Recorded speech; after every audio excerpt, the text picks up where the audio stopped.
Deri më 1 shtator do të pritet se cili do të jetë vendimi i Bashkimit Evropian për problemin me transportuesit e Ballkanit Perëndimor, ndërsa nëse është i papranueshëm do të pasojnë protestat dhe bllokimi i kufive. Ky është përfundimi nga takimi i sotëm i grupit punues të përfaqësuesve nga sektori i transportit nga Maqedonia, Serbia, Mali, Zi dhe Bosnjë-Hercegovina.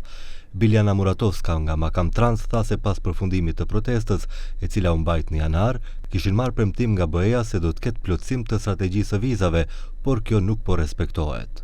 И тоа е најчудната работа, значи признаваат дека сме професионалци, дека не сме мигранти, не сме криминалци, а и понатака продолжуваат да не ги сметаат деновите. Ова е дискриминација, затоа што сите документи, се извинувам, сите документи кои што се подпишани на билатерална основа со Европската унија пишуваат дека треба да има слободно движење на работна сила, слободно движење на стока. Sipas përfaqësuesit të Serbisë, Nedjon Mandić, llogaritjet për qëndrimin në vendet e zonës Schengen nuk duhet bëhen sipas ditëve, por sipas orëve të kaluara, sepse siç u theksua nuk mund që për 5 minuta qëndrim të llogaritet dikujt një ditë e plot.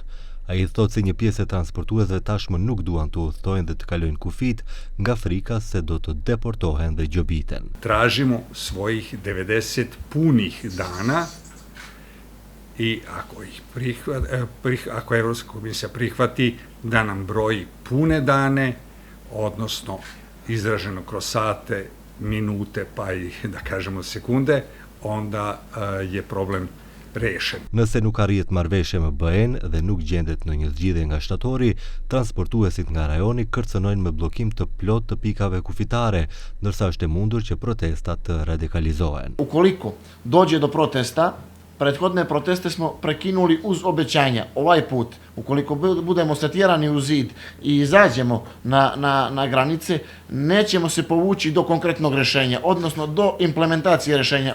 Znači, nećemo dozvoliti da opet budemo izigrani. Sada smo... Ziad Sharić, përfaqësues nga Bosnjë-Hercegovina, kërkon nga BE-ja të ketë mirë kuptim dhe nëse është e nevojshme të ndryshojë rregulloret. Zamislite da vam neko broji za 5 minuta cijeli dan ili za 10 minuta vam broji cijeli dan, kad bi to Evropska komisija bar imala razumijevanja prema tome, mi bih već ostvarili nekakve pomake u svemu tome. Svaki zakon Evropske unije koji je donešen, da li prije 10, 20, 15 godina ili 5, može se promijeniti normalno ako neko ima sluha prema nama. Djes ka doja fati i vendosur brenda të cilit BE-ja duhet të gjente një zgjidhje të përkohshme, por sipas përfaqësuesve të transportuesve, megjithatë po lën edhe rreth 10 ditë, ndërsa nga 1 shtatori do të kërkojnë që problemi të tejkalohet. Transportuesve rajonal ju bashkuan edhe përfaqësues nga Shqipëria dhe Kosova, të cilët thonë se edhe transportuesit e tyre kanë të njëjtat probleme në pikat kufitare.